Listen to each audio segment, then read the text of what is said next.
Bradesco, o Prime conecta você ao melhor do futuro.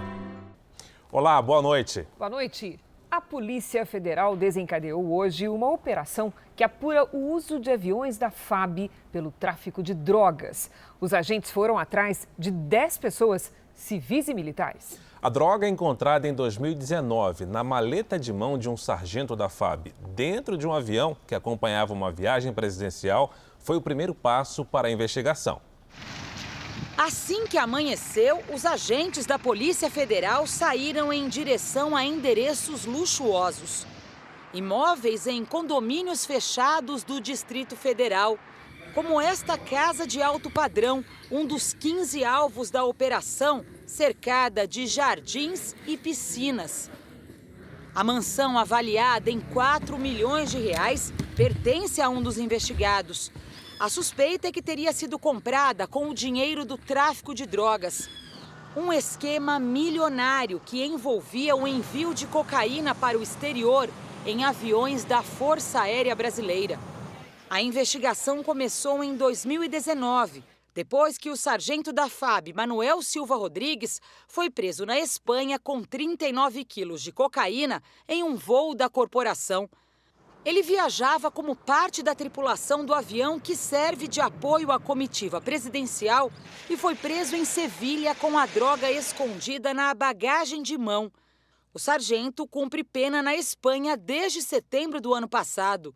Segundo a investigação, outros civis e militares participavam do esquema junto com o sargento. São 10 pessoas. Entre os alvos da operação estavam a esposa dele e um tenente-coronel, que também servia ao Gabinete de Segurança Institucional da Presidência da República e foi exonerado. Os policiais já identificaram pelo menos mais uma remessa de entorpecentes para a Espanha nos aviões da FAB. A FAB informa que o inquérito instaurado na aeronáutica para apurar o caso do sargento foi concluído. A ação penal está em curso. A Força Aérea e a Polícia Federal atuaram juntas desde o início das investigações e, na data de hoje, militares apoiaram o cumprimento das diligências. A FAB afirmou ainda que atua firmemente para coibir irregularidades e repudia condutas que não representam os valores, a dedicação e o trabalho do efetivo no cumprimento de sua missão institucional. Veja agora outros destaques do dia. Produção industrial fecha 2020 em queda de 4,5%. Presidente da Câmara adia a eleição de cargos de comando. Vacina russa tem eficiência maior que 90%. E na série especial, gente que deu a volta por cima. Hoje, o morador de rua que superou uma tragédia pessoal.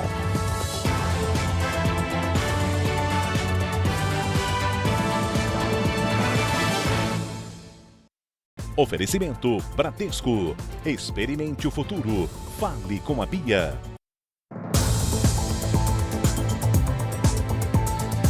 Uma menina de 5 anos morreu depois de ser baleada na porta de casa em Niterói, no Rio de Janeiro. Um cabo da Polícia Militar foi preso como suspeito do disparo. O repórter Pedro Paulo Filho tem as informações. Boa noite, Pedro Paulo. Boa noite, Cris. Boa noite a todos. Olha, essa já é a 4ª criança baleada no Rio só esse ano e a 2ª que morreu. Ana Clara Machado brincava com o primo hoje de manhã numa comunidade aqui de Niterói quando foi ferida. Ela chegou a ser levada para o hospital, mas não resistiu. Segundo moradores, PMs faziam uma operação no local. Revoltados, eles fecharam uma das principais vias da cidade para pedir justiça. Bombas de efeito moral foram lançadas para conter os manifestantes. A Polícia Militar alega que houve confronto com criminosos da região, mas o relato de testemunhas e a perícia técnica nas armas dos PMs incriminaram o cabo da Polícia Militar. Ele vai responder por homicídio doloso quando há intenção de matar. Cris e Fara. Obrigada, Pedro Paulo. Em Betim, na região metropolitana de Belo Horizonte, a polícia também investiga a morte de um garoto de 11 anos. Ele andava de bicicleta quando foi atingido por um tiro. A família mora em um bairro onde traficantes disputam pontos de drogas. No velório, dor e perplexidade se misturavam às lembranças de domingo à noite. Tinham 2 carros. O primeiro carro, o tiro que deu acertou meu sobrinho. e o carro que veio atrás passou ainda em cima do meu sobrinho. Aislan Lopes, de 11 anos, andava de bicicleta na porta de casa quando foi atingido. Ele chegou a ser levado para o hospital, mas não resistiu. Um homem também foi baleado e segue internado. Para a polícia, a criança foi morta por engano. Aislan morava numa região disputada por traficantes. A investigação aponta que os tiros podem ter sido disparados para intimidar uma gangue rival. Existe outra possibilidade. O alvo do ataque seria um morador do bairro que estava perto do menino e não foi atingido. Aislan entra para uma triste estatística de quase 5.000 crianças e adolescentes vítimas de mortes violentas no país todo ano. Só na região onde o menino morava foram 4 mortes em 2020. Uma discussão em um pet shop terminou com um cliente baleado pelo dono do local. A vítima havia reclamado da demora no serviço. A justiça decretou a prisão do atirador, que está foragido. Lara encontrou o pai no hospital pela primeira vez depois do crime. Ele falava: Lara, eu tô vivo. Lara tem que achar esse assassino, ele quis me matar. A vítima, Daniel Lima, se refere ao dono do pet shop no ABC Paulista, Ageu Rosas Galera. Na tarde de ontem, Daniel levou as 2 cachorras para tomar banho no estabelecimento. Quase 4 horas depois, sem notícias do serviço, foi buscar os animais. Esta mulher, que prefere não se identificar, o acompanhava. Todo instante ele foi super educado, só reclamou do serviço, sabe? Ele reclamou do atraso, e se tivesse informado que ele levaria 4 horas para terminar o serviço, ele não teria deixado as cachorras. Ageu, de 35 anos, aparece para devolver os animais e começa a discutir com o cliente. A outra dona do estabelecimento, esposa de Ageu, tenta apartar a briga e leva o marido para o andar de cima. Mas pouco tempo depois, Ageu desce as escadas armado. A vítima foi socorrida pela esposa do atirador. O jornalista, de 70 anos, segue internado em observação. Ageu Galera, segundo as testemunhas, retirou todos os seus pertences do pet shop, inclusive as imagens de circuito de segurança, e depois fugiu. A arma não foi localizada, nós não temos informações sobre a arma, aguardaremos o trabalho pericial. Fomos até a casa deles, no município de Santo André, mas por lá ele não chegou. Além de empresário, Ageu Rosas Galera é guarda civil no interior de São Paulo. Ele teria se afastado da função para cuidar dos negócios. Fica o meu desejo aqui de que ele seja encontrado, porque ele está foragido, e que ele pague por esse total destempero, psicopatia, da forma como ele agiu, a sangue frio. Nós vamos agora falar sobre o caso Amarildo. O major, que foi um dos condenados pela morte do pedreiro, foi reintegrado à polícia do Rio de Janeiro. A família de Amarildo Souza ainda vive na Rocinha, onde o pedreiro desapareceu há 7 anos. É um misto de dor, de medo, tá? E a gente teme pela gente, teme pela nossa integridade. Segundo a investigação, ele foi morto e torturado por policiais militares da Unidade de Polícia Pacificadora. Eles acreditavam que Amarildo tinha informações sobre traficantes da comunidade. O major Edson dos Santos, na época comandante da UPP, foi condenado na Justiça Comum a 13 anos de prisão, mas está em liberdade condicional há pouco mais de 1 ano. Na Corregedoria da PM, o processo ainda está em andamento. Na última sexta-feira, a decisão de reintegração foi publicada no Diário Oficial do Estado. Mesmo condenado pela Justiça, o major, apontado como mentor intelectual do sequestro, tortura e morte de Amarildo, nunca foi expulso da corporação.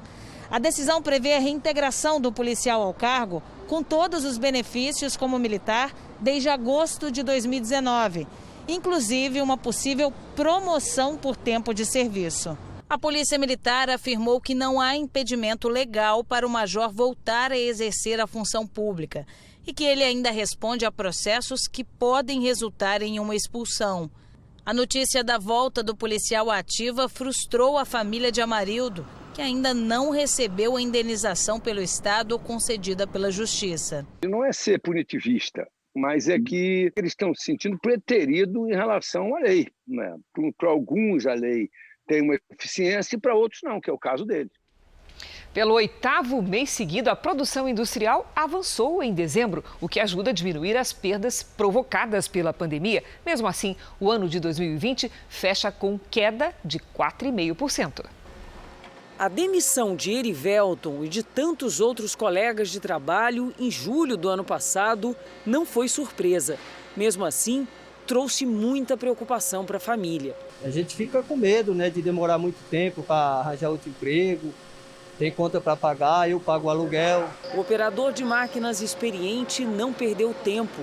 No mesmo dia da demissão, se inscreveu em agências de emprego, mandou currículos pela internet. Até que a proposta de trabalho nessa empresa chegou. Foi um alívio. Assim que passei no processo, fiquei bastante feliz. Agora é trabalhar e atender as necessidades da empresa, tentar crescer aqui dentro. O Erivelton é apenas mais uma das pessoas beneficiadas por um dos setores que mais contratam no país. A indústria emprega hoje 9 milhões e 700 mil trabalhadores. No ano passado, apesar da pandemia, foi o setor que mais abriu postos oficiais de trabalho. Essa indústria, com 70 anos de mercado na produção de rodas e rodízios, não tem do que se queixar. Com estoque de matéria-prima e muitas encomendas, precisou aumentar a produção. Nós tivemos um crescimento total no ano de 21%. E chegamos a contratar 40 pessoas. Nós acreditamos que vamos manter a taxa de 10% de crescimento. Dados divulgados hoje pelo IBGE mostram que a indústria brasileira cresceu em dezembro 0,9%. Foi o 8º mês seguido de alta. Mesmo assim, 2020 fecha com queda de 4,5%. É o pior resultado desde 2016. Para o setor, o grande desafio este ano é trazer de volta a competitividade da indústria brasileira. Principalmente na redução do que se costumou chamar, né, a gente chama de custo Brasil, são fatores fora da empresa que reduz a produtividade, a competitividade do Brasil como um todo. Então, por exemplo, uma reforma tributária que elimine a complexidade, a alta burocracia do sistema, né, e mesmo que não reduza a carga, mas que passe a ter um tributo igual para todos os setores, que não seja exportado e nem tribute investimento. O Jornal da Record traz agora os números de hoje da pandemia. Segundo o Ministério da Saúde, o país tem 9.283.000 casos de Covid-19. São mais de 226 mil mortos. Foram 1.210 registros de mortes nas últimas 24 horas. Também entre ontem e hoje, quase 83 mil pessoas se recuperaram. No total, já são quase 8.161.000 pacientes curados e 896 mil seguem em acompanhamento. Hoje foi a vez da Espanha de restringir voos do Brasil para conter o avanço de variantes da Covid-19 no país. As medidas começam a valer a partir de amanhã. Podem entrar no país estrangeiros com residência e cidadãos espanhóis. As novas regras vão durar 2 semanas. Além do Brasil, a África do Sul também entra na lista de países com restrições de viagem para a Espanha. E agora uma boa notícia sobre as vacinas que combatem a Covid-19. Um estudo publicado pela revista científica britânica The Lancet, que é uma referência no assunto, mostrou que a russa Sputnik tem mais de 90% de eficácia contra a doença.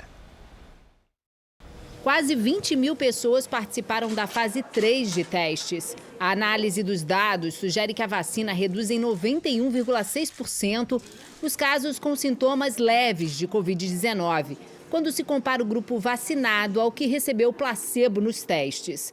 A publicação britânica aponta ainda que para casos moderados e graves, a eficácia é de 100%, o que significa que uma pessoa que recebe a vacina russa não teria a versão mais grave da Covid-19.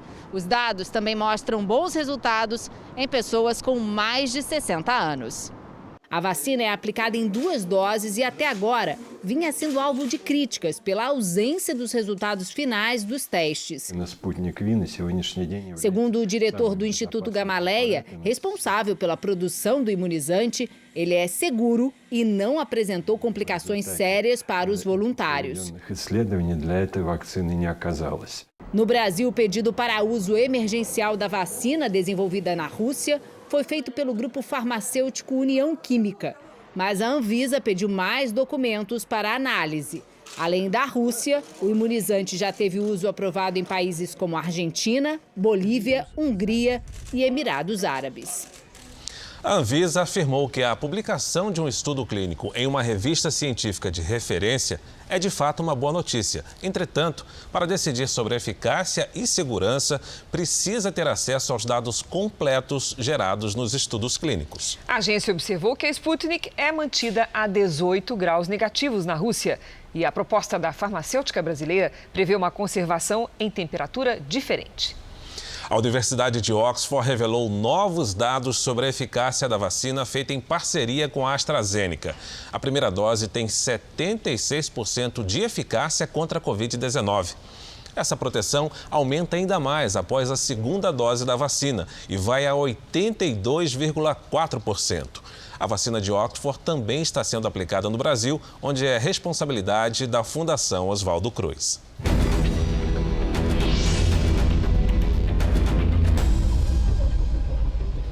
Eu já tive Covid e gostaria de saber se devo tomar a vacina. Sim, quem teve já Covid deve sim tomar a vacina, porque é muito diferente a imunidade que você recebe quando pega o vírus natural do que quando aquela que você toma a vacina.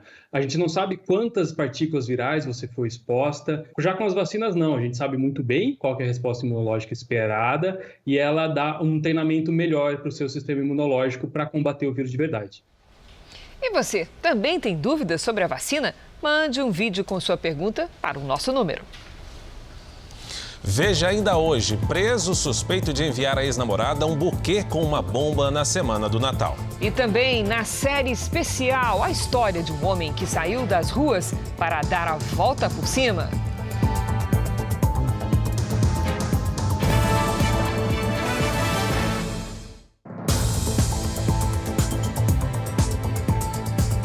O Banco Central lançou esta semana um sistema que permitirá a clientes de bancos compartilhar informações para obter ofertas mais vantajosas nos serviços. Quem nunca ficou na dúvida na hora de contratar um empréstimo se as condições oferecidas eram realmente vantajosas? Agora será possível comparar as ofertas de instituições financeiras diferentes antes de tomar uma decisão. O Open Banking, ou Sistema Financeiro Aberto, é uma novidade anunciada pelo Banco Central que propõe um compartilhamento de dados entre os bancos. Mas para que os serviços cheguem até o usuário, ele deverá autorizar que um ou mais bancos acessem as suas informações. E você vai notar que você vai poder tomar decisões e decidir o que fazer com essa informação. Então, se o cliente quiser compartilhar os seus dados de cadastro, né, sua identificação, lá, endereço, tudo, e seus dados de transação, os dados que estão ali no seu extrato, ele vai fazer isso de forma muito fácil. O objetivo do Banco Central é estimular a concorrência e fazer com que o cliente tenha mais clareza e controle da própria vida financeira. Nesta primeira fase, as instituições financeiras deverão compartilhar com o Banco Central apenas dados públicos, como os produtos e serviços que oferecem. E em julho, os clientes poderão autorizar o compartilhamento de seus dados bancários com outras instituições.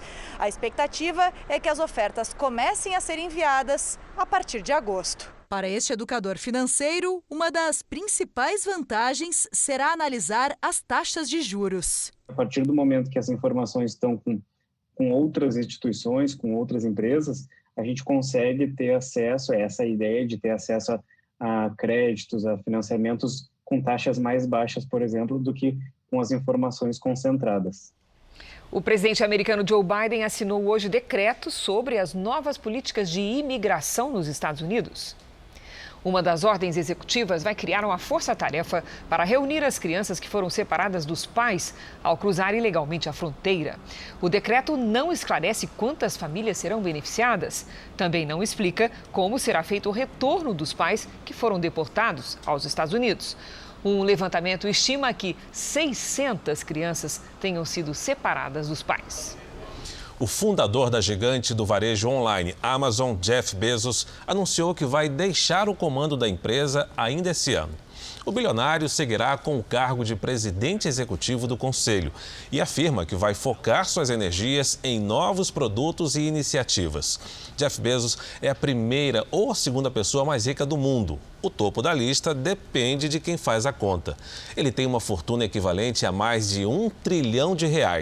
A Amazon foi fundada nos anos 90 para vender livros pela internet e hoje é uma das principais gigantes do comércio no mundo. O homem que divide a liderança entre os mais ricos com Jeff Bezos é também o empresário Elon Musk. Ele teve uma má notícia hoje quando um protótipo de um foguete da empresa SpaceX explodiu no ar, depois de um voo de testes nos Estados Unidos. O teste durou cerca de 6 minutos e o foguete atingiu 10 mil metros de altitude. No momento do pouso, o protótipo apresentou problemas e explodiu. Ninguém ficou ferido. A SpaceX é uma empresa que pretende um dia explorar comercialmente o turismo e o transporte espacial. Veja a seguir a busca por 5 amigos que podem estar à deriva no litoral brasileiro e também na série especial. Depois de viver nas ruas por causa de um drama familiar, ele recuperou a dignidade e deu a volta por cima.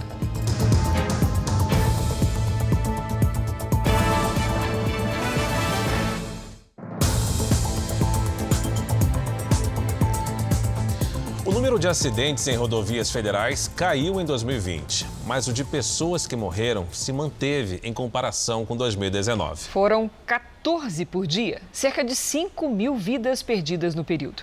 Isso indica um aumento na imprudência.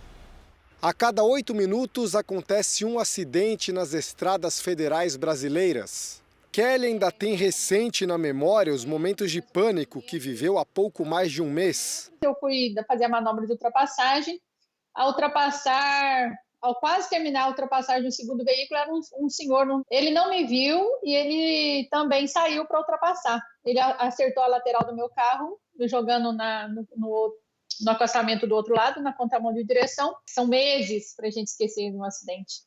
Mesmo em um ano de pandemia em que houve menor circulação de veículos pelas rodovias, o Brasil registrou mais de 63 mil acidentes, uma queda de 5,9% em relação a 2019.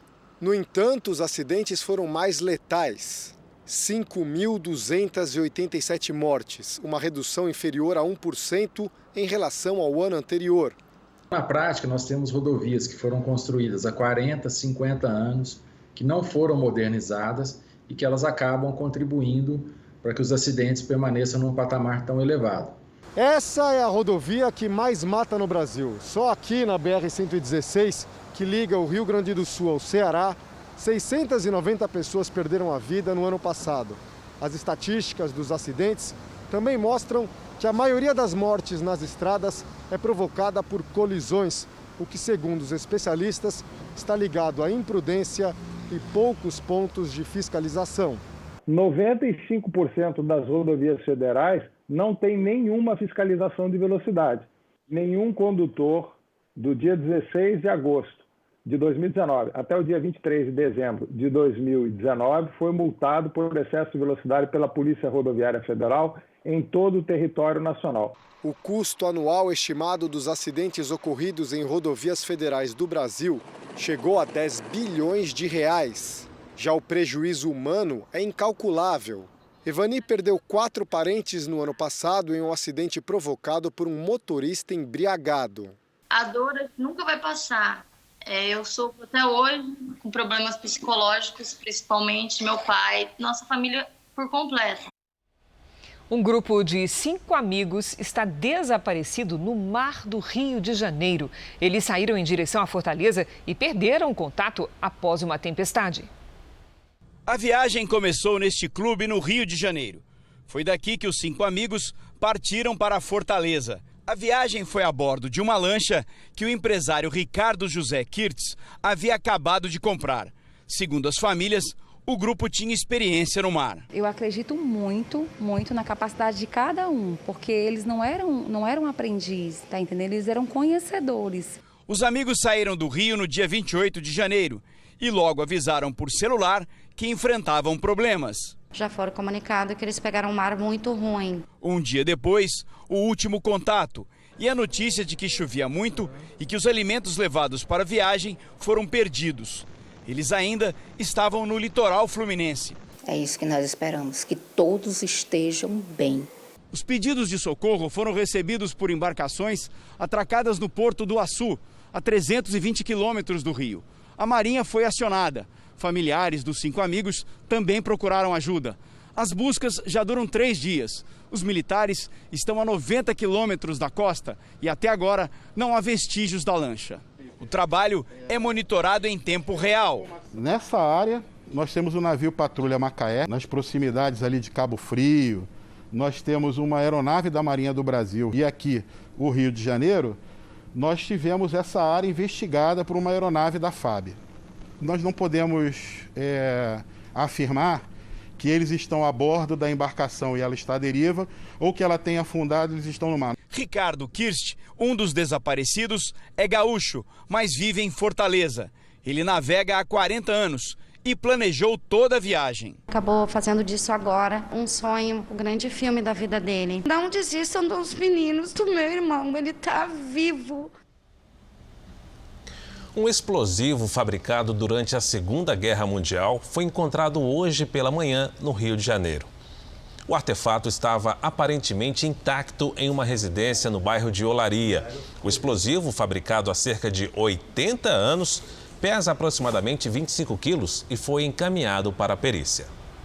O principal suspeito de tentar matar uma mulher na Grande São Paulo foi preso hoje. Segundo a polícia, foi ele quem enviou uma caixa acompanhada de flores para a ex-namorada. Só que no lugar do presente, tinha uma bomba. O homem estava na casa de parentes na capital paulista. Foragido há quase um mês, Eduardo Lazarim foi preso no fim da tarde. O crime aconteceu no começo do mês passado. Edileuza, de 49 anos, ficou gravemente ferida quando abriu a caixa de presente. A bomba provocou queimaduras que a deixaram internada por 10 dias. Depois de receber alta, Edileuza continuou se tratando em casa, mas ficou com uma sequela na audição por causa do barulho da explosão. A vítima sempre suspeitou do ex-namorado. Desde o início das investigações, Edileuza disse que sofria ameaças por mensagens de celular, era perseguida e não queria mais contato com o ex-companheiro. Na quinta-feira, Eduardo Lazarim vai prestar um novo depoimento. Ele vai responder por tentativa de homicídio, né? Vai responder por explosão, agora ele vai responder recentemente por ameaça, porque ele teria ameaçado a vítima novamente através de mensagens. No noticiário internacional, pelo menos 2 agentes do FBI, a Polícia Federal Americana, foram mortos em um tiroteio na Flórida. Outros 3 ficaram feridos. Os agentes cumpriam um mandado de busca relacionado a uma denúncia de crime violento contra crianças quando foram surpreendidos por tiros de dentro da casa que era o alvo da operação. O suspeito morreu. Segundo uma testemunha, ele cometeu suicídio. Voltamos a falar sobre as ações de combate à pandemia. Famílias já respiram aliviadas com a vacinação de idosos em todo o país. São os mais frágeis que preocupam e vê-los imunizados é uma alegria. As filas estão longas, mas ninguém se importa em esperar. Mesmo com tempo chuvoso, a família chegou 4 horas antes da abertura do posto para vacinar a bisavó de 103 anos.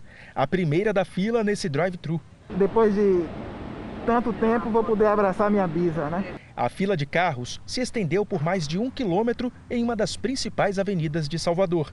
Foi o primeiro dia de imunização dos idosos com mais de 90 anos que não vivem em abrigos. Todo mundo vai imunizar, se Deus quiser, todo mundo com medo, mas agora eu estou feliz. Por causa dela, né? 108 anos, né? Está todo mundo feliz agora. Menos uma coisa na cabeça, né? A capital baiana espera vacinar quase 8 mil idosos em 6 dias. A Secretaria Municipal de Saúde dividiu os grupos por idade. A vacinação começou nesta terça com aqueles de 95 anos ou mais e termina no domingo com os de 90. Idosos com dificuldades de locomoção estão sendo vacinados em casa, como a dona Maria, de 102 anos. Estou esperando por esse momento, a bem da minha saúde, né? Uma vez estando com alguma doença aguda febril em curso, a recomendação é de adiamento. Também é preciso verificar junto ao seu médico assistente, né, se tiver com alguma doença em curso, em tratamento, se é o melhor momento de fazer a vacina. Porém, caso ele tenha tido Covid, não tem problema, ele pode fazer uso, né, da vacina. No Distrito Federal, a vacinação de idosos com mais de 80 anos também é marcada por muita espera. Foi o segundo dia de longas filas nos postos drive-thru. Uma pesquisa feita com médicos que atuam na linha de frente de combate à pandemia mostra que a maior parte dos profissionais enxerga a segunda onda como sendo tão ou mais grave que a primeira. E tem mais um detalhe, viu, Cris? 7 em cada 10 apontam que seus pacientes desenvolveram sequelas após a cura. Com 34 anos de profissão, o médico infectologista Boaventura Braz vive o momento mais difícil da carreira. Além de atuar na linha de frente contra a Covid-19, também foi vítima da doença. Fiquei 8 dias internado, então, de um modo geral, a gente sabe também o outro lado dessa história, né? A incidência da Covid entre médicos é mais de 5 vezes maior que entre a população em geral. Foi o que apontou uma pesquisa feita pela Associação Médica Brasileira, com quase 4.000 profissionais que estão na linha de frente do combate à doença em todo o Brasil. A pesquisa apontou ainda que 8 em cada 10 médicos ouvidos acreditam que a segunda onda da doença é tão ou mais grave do que a primeira. A maior parte observa tendência de alta no número de mortes. E o mais grave, quase todos os entrevistados apresentam sintomas de esgotamento físico e emocional. Quando essa demanda dobra, se eu tinha 2 médicos, claro, eu vou precisar de 4 médicos. Se ela triplica, eu vou precisar de 6 médicos. E o que está acontecendo? A demanda está subindo absurdamente e as equipes estão se mantendo quase que com os números anteriores das equipes anteriormente constituídas, sem essa nova demanda. Os médicos se queixam principalmente da falta de insumos básicos nas unidades de saúde e das fake news, porque informações falsas dificultam o trabalho nas unidades de saúde. Outro dado importante, 7 em cada 10 citaram casos de pacientes infectados que apresentaram sequelas após a cura. São queixas de dor articular, dor muscular, uma fadiga muito precoce, distúrbios comportamentais, ansiedade, depressão, insônia, neuropatias periféricas, alterações de sensibilidade. Achou interessante? Nas redes sociais do Jornal da Record você tem acesso a outros dados da pesquisa sobre os médicos e a relação com a Covid-19. Acesse lá. Um veterano de guerra que virou símbolo da luta contra a Covid-19 morreu hoje no Reino Unido, vítima da doença. Tom Moore tinha 100 anos e ficou famoso dando voltas no jardim da casa dele com um andador. A campanha arrecadou o equivalente a 224 milhões de reais para o Serviço Público de Saúde britânico.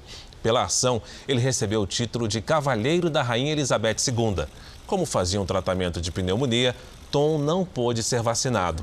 Em nota, o Palácio de Buckingham afirmou que o veterano foi uma inspiração para o mundo. Um alívio no combate à pandemia. As vacinas que ficaram sem refrigeração após um apagão no Rio de Janeiro podem ser utilizadas.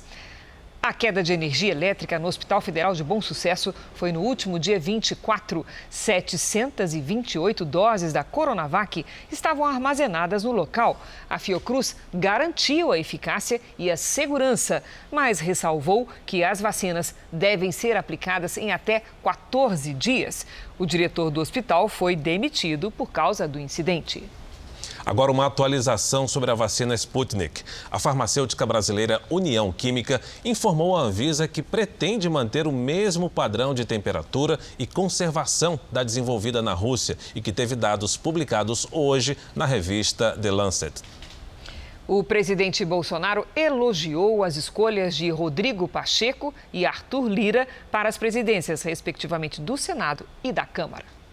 Depois de postar fotos parabenizando os vencedores e telefonar a eles, Jair Bolsonaro deixou claro que aprova as escolhas de deputados e senadores. Parlamentares, ao entender, escolheram bons candidatos. Eu fiquei na torcida. O que chamou mais a atenção no Palácio do Planalto foi a quantidade de votos conquistados por Arthur Lira na Câmara. 302. A avaliação é que o resultado foi um trabalho conjunto, passando pelos partidos aliados e pela articulação política do governo. O clima é de otimismo neste momento. O líder na Câmara, Ricardo Barros, acredita que não haverá dificuldades para aprovar as reformas.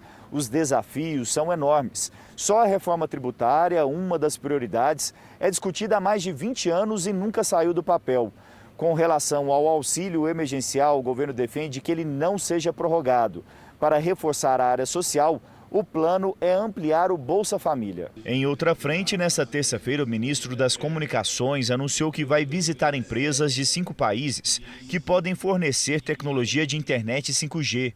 Algumas obrigações já estão definidas para o leilão, que deve ocorrer ainda neste primeiro semestre. O objetivo é conectar o Brasil inteiro à internet de alta qualidade. E não há veto à participação das empresas chinesas. Por exemplo, o Norte Conectado, a construção da rede privativa, 4G para todas as localidades acima de 600 habitantes, fibra óptica nos locais sem acesso, em municípios que não têm acesso, a fibra que são 1.254, e nós priorizamos rede móvel nas rodovias federais.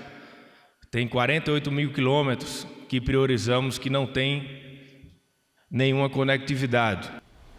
A Câmara dos Deputados deixou para amanhã a escolha dos cargos de comando da casa. Já no Senado, houve disputa em relação a quem seria o vice-presidente. No Senado, a eleição da mesa diretora foi pacífica. Apenas a primeira vice-presidência teve disputa entre 2 senadores, Lucas Barreto, do PSD do Amapá, e veneziano Vital do Rego, do MDB da Paraíba. A bancada do PSD tem 11 senadores, enquanto a do MDB 15. Veneziano foi o vencedor por 40 votos a 33. A princípio, o que ficou estabelecido, até por um entendimento e uma compreensão bastante óbvia, é de você ter um partido com 15 integrantes, estar fora simplesmente da composição da mesa, é algo pouco entendível, compreensível até para o próprio melhor funcionamento da casa. O segundo vice-presidente será o senador Romário, do Podemos. Também foram eleitos 4 secretários e 3 dos 4 suplentes. Já na Câmara, não houve entendimento e a eleição para a mesa diretora ficou para amanhã, às 10 horas da manhã. A ideia foi utilizar o dia de hoje para construir um acordo com a oposição, para que ela não ficasse de fora da mesa. Ontem, Arthur Lira, em seu primeiro ato como presidente, desfez o bloco de partidos que dava apoio ao opositor Baleia Rossi. Isso porque PT, PSB e PDT entraram no bloco de Baleia Rossi após o prazo limite. De acordo com os critérios de proporcionalidade, o bloco de Baleia Rossi teria direito a quase metade das cadeiras da mesa diretora. Pelo que ficou acertado na reunião de líderes, a primeira vice-presidência ficou com o PL, com o deputado Marcelo Ramos. A segunda vice com o PSD, com o deputado André de Paula. A primeira secretaria com o PSL, com Luciano Bivar. A segunda secretaria com o PT. A terceira vai ficar ou com o PSDB ou com o PSB. E a quarta secretaria com Republicanos, representado pela deputada Rosângela Gomes. As suplências devem ficar com PDT, DEM e PSC. Foi construído um acordo de todas as lideranças dos 2 blocos e o que permitirá para que a casa amanhã às 10 horas vote numa eleição rápida, restabelecendo alguns critérios que foram acertados na decisão de ontem e houve pacificação a princípio sobre a participação quantitativa dos 2 blocos. E o novo presidente da Câmara, Arthur Lira, comemorou a vitória com uma festa para cerca de 300 pessoas. A deputada Joyce Hasselmann se irritou ao ser flagrada no evento. Nas imagens, vemos que a imensa maioria dos convidados está sem máscara de proteção. Uma pessoa se aproxima de Joyce Hasselmann. Ela tenta impedir a gravação. Deputada Joyce Hasselmann. Na sequência, a deputada se afasta e é protegida por um dos convidados. Nas redes sociais, a deputada costuma censurar quem não usa máscara contra o coronavírus. A presença de Joyce Hasselmann na festa também chamou a atenção pelo fato de ela estar rompida com o presidente Bolsonaro, de quem é uma das maiores críticas. Arthur Lira foi o candidato apoiado pelo Palácio do Planalto. Durante o processo de sucessão de Rodrigo Maia, Joyce chegou até a se aliar à esquerda. A deputada Joyce Hasselmann não vai comentar. Vamos agora com a opinião do jornalista Augusto Nunes. Boa noite, Augusto. Boa noite, Cris. Boa noite, Fara. Boa noite a você que nos acompanha. Em qualquer país democrático, o bom entendimento entre os poderes legislativo e executivo é um fator de tranquilidade e mais uma razão para confiar no futuro. Fica mais fácil, por exemplo, a aprovação de projetos enviados aos representantes do povo pelo presidente eleito nas urnas. Certo? Errado. Avisam os inconformados com a vitória de candidatos apoiados pelo chefe de governo na eleição dos presidentes do Senado e da Câmara. Os videntes de botequim dividem-se em dois grupos, ambos convencidos de que estão em risco o destino do Brasil e a sobrevivência do Estado Democrático de Direito. Um grupo afirma que Bolsonaro vai impor a imediata aprovação de mudanças que apressarão a proclamação da ditadura. O outro garante que o presidente vai esquecer de vez a promessa de sanear as relações entre o Planalto e o Congresso e sujeitar-se aos interesses sombrios do chamado Centrão. Até agora ninguém explicou direito o que essa entidade é, o que pretende e quais são seus integrantes. O que o governo federal e o novo comando do Congresso farão é devolver à lista de urgências o conjunto de reformas que Rodrigo Maia engavetou. Nós vamos agora ao Japão, onde as autoridades e organizadores das Olimpíadas de Tóquio garantiram hoje que os Jogos vão acontecer. Quem tem os detalhes é a correspondente Silvia Kikuchi. Silvia, bom dia para você. Olá, Fara, Cris. O presidente do comitê organizador das Olimpíadas, Yoshihiro Mori, disse que o Japão vai realizar os Jogos previstos para julho, independentemente da pandemia. Para ele, a questão não é se, mas como eles vão acontecer. Pensando na segurança, as autoridades trabalham em conjunto com o Comitê Olímpico Internacional. O ato simbólico de acender a chama olímpica continua marcado para 25 de março. Também nesta terça, o Japão estendeu o estado de emergência em Tóquio e outras 9 regiões por mais um mês. A medida contra a disseminação do coronavírus permanece mesmo após a queda do número diário de casos no país. Fara, Cris. Obrigado pelas informações, Silvia.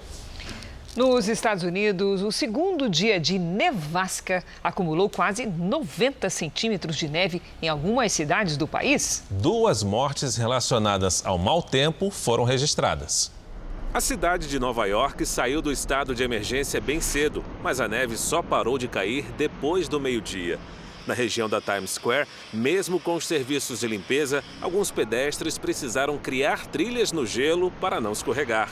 Escolas, comércio e a vacinação contra a Covid-19 voltam a funcionar amanhã.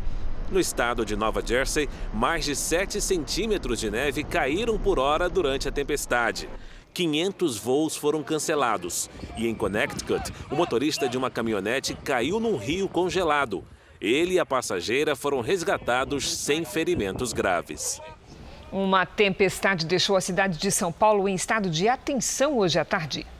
As zonas leste, norte e a região central foram as mais atingidas. Alguns pontos acumularam o equivalente à chuva de quase 6 dias em apenas 1 hora. O aeroporto Campo de Marte registrou ventos de 82 km por hora. 27 árvores caíram, segundo o Corpo de Bombeiros. Um transformador explodiu. Cidades da Grande São Paulo, como Carapicuíba e Mauá, também tiveram alagamentos. Vamos à previsão do tempo. Após os temporais em São Paulo, o calor diminuiu um pouco. Mas será que nós vamos ter dias mais fresquinhos por aí? Vamos saber com a Lidiane Sayuri. Boa noite, Lidi. Oi, Cris. Boa noite para você, para todo mundo que nos acompanha. Olha só, vamos ter um alívio nas temperaturas no sul, em parte do sudeste e no centro-oeste, só no fim de semana. A quarta-feira ainda será bem quente. O calor e a circulação de ventos úmidos formam nuvens de tempestades entre o centro-oeste e parte do sudeste. Mas é o sul que recebe a maior quantidade de água. Vai chover muito, principalmente na fronteira com o Uruguai. O solo encharcado aumenta o risco de alagamentos e deslizamentos em Santa Catarina e no Rio Grande do Sul, inclusive nas capitais. Chove forte também entre Rondônia e o oeste da Bahia. Tempo firme apenas em parte do Nordeste e nas áreas claras ali do Rio de Janeiro. E atenção, mesmo com chuva na maior parte do país, o índice ultravioleta, aquele que faz mal para a nossa pele, está no nível extremo em todo o Brasil. E as piores regiões são o Sudeste, Centro-Oeste e o interior da Bahia. Em Teresina, amanhã, máxima de 33 graus. Em Manaus e BH, faz 30. Em Campo Grande, 31 e até 29 em Curitiba. No Rio e em São Paulo, mais um dia de calorão, com máximas de 40 e 32 graus. Obrigada, Lidy. Na vida, muita gente se vê obrigada a recomeçar. Seja no trabalho, em situações pessoais dramáticas, sempre pode haver uma segunda chance. Na primeira reportagem da nossa série especial, mostramos como um homem que viveu 5 anos em situação de rua se reergueu. Este homem viveu 5 anos na rua. Dormia onde conseguia um teto. Eu tentei até suicídio. O que eu pensei na minha vida? Para quê? Eu vou viver para quê? Até que, com o passar do tempo, recebeu apoio de quem menos esperava e viu tudo clarear. Hoje nós vamos mostrar a história do Abel.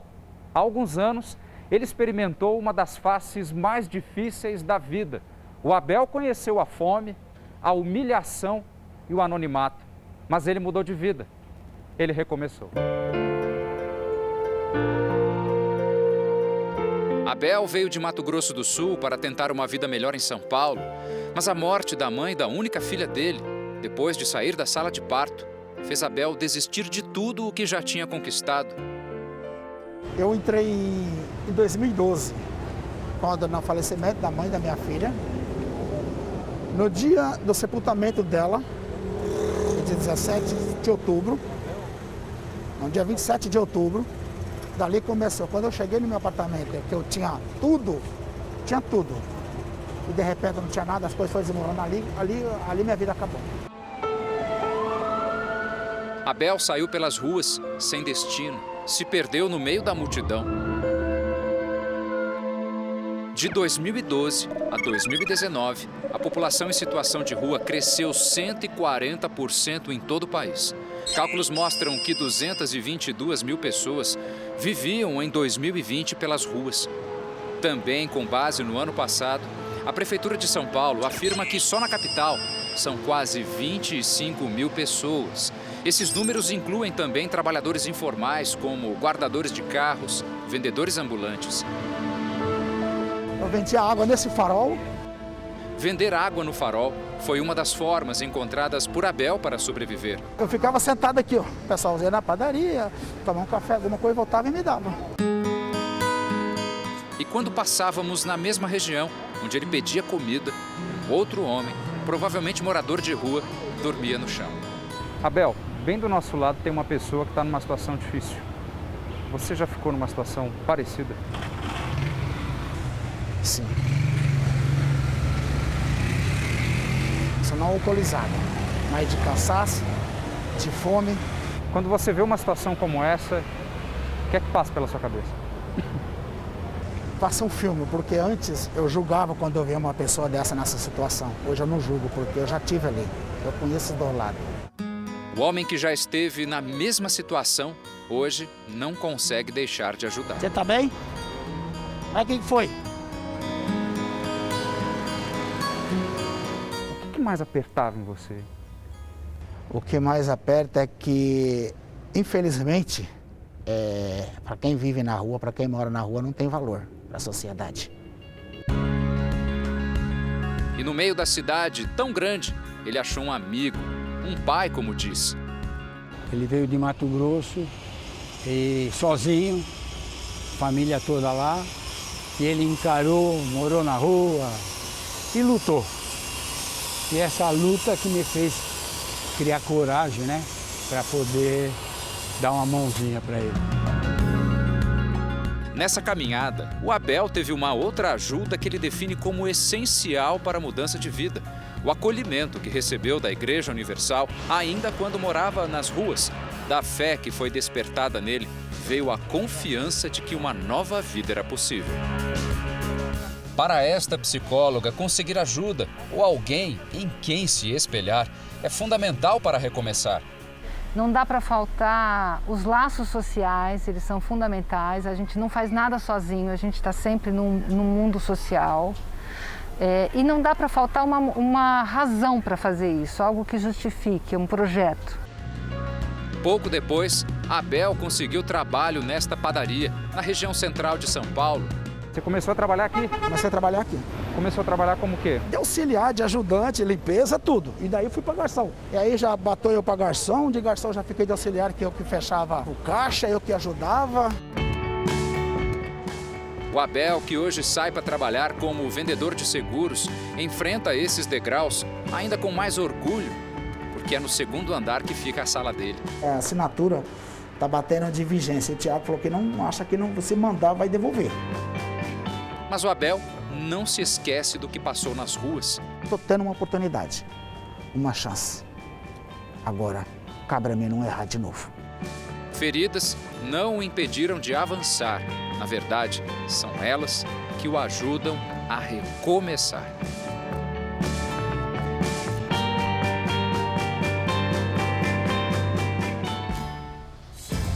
Jornal da Record termina aqui. A edição de hoje na íntegra e também a nossa versão em podcast estão no Play Plus e em todas as nossas plataformas digitais. E à 00:30 tem mais Jornal da Record? Fique agora com a novela Gênesis. A gente se vê amanhã.